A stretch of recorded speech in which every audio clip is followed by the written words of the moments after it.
বিশ্বনবী দুধ খেতে খুব পছন্দ করতেন। আবার বলতেন আলাইকুম বি আলবানিল বাকার, তোমরা গরুর দুধ খেও, ফাইন্নাহা তুরাম্মু মিনাল আশজার, কেননা এই গরুর দুধটা ঘাস, সবুজ ঘাস আর লতা পাতার নির্যাস, এটা খাবা। ফিহি শিফা, এর ভেতরে শিফা আছে। ফি লুহুমিহা দা ও ফি লাবানিহা শিফা। বিশ্বনবী বললেন বেশি বেশি গরুর দুধ খাবা, তবে গরুর গোশত বেশি খেও না। গরুর গোশতের ভেতরে রব্বুল আলামিন রোগ রেখে দিয়েছে, কিন্তু গরুর দুধের ভেতরে রব্বুল আলামিন শিফা ঢুকিয়ে দিয়েছে। গোশতের মধ্যে রোগ আছে না, ডায়াবেটিক্স, হার্টের সমস্যা, যাদের হার্টের ব্লক পড়ে যায়, ডাক্তারদের কাছে গেলে বলে যে রেড মিট খাওয়া যাবে না, লাল গোশত যারা খায় তারা যেন আমার কাছে সিরিয়াল না দেয়, এরকম অনেক ডাক্তাররা বলে। জানেন, কোলেস্টেরল বেশি। মনে রাখবেন, যে প্রাণীর পা বেশি ওইটার কোলেস্টেরলও বেশি। মাছের কয় পা? কথা কন।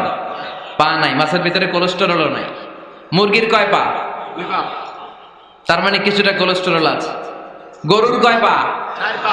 তার মানে কোলেস্টেরল বেশি। এবার বলেন চিংড়ি মাছের কয় পা?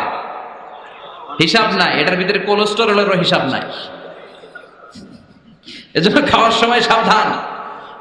বিশ্বনবী বললেন গরুর দুধ খেও, গরুর গোশত খেও না, দুধের ভেতরে আছে শিফা, গোশতের ভেতরে আছে রোগ। এজন্য গরুর দুধ বেশি বেশি খাওয়ার দরকার আছে না নাই? খাদ্যের যে 6টা পুষ্টিগুণ, এই 6টাই আল্লাহ দুধের মধ্যে রেখেছে। সুবহানাল্লাহ। বাড়িতে গিয়ে কয়েন, শুধু পানি খেয়ে 3-4 দিন বাঁচবেন আপনি।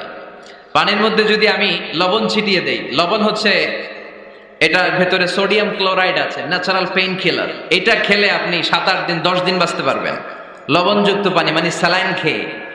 কিন্তু দুধ দিলে যদি হজম করতে পারেন, আজীবন বাঁচবেন। আল্লাহু আকবার। বিশ্বনবীর খাদ্য তালিকার মধ্যে দুধও ছিল শীর্ষে। নতুন ওয়াজ ও ইসলামিক সঙ্গীত পেতে আমাদের বিবর্তন মিডিয়া চ্যানেলটি সাবস্ক্রাইব করুন।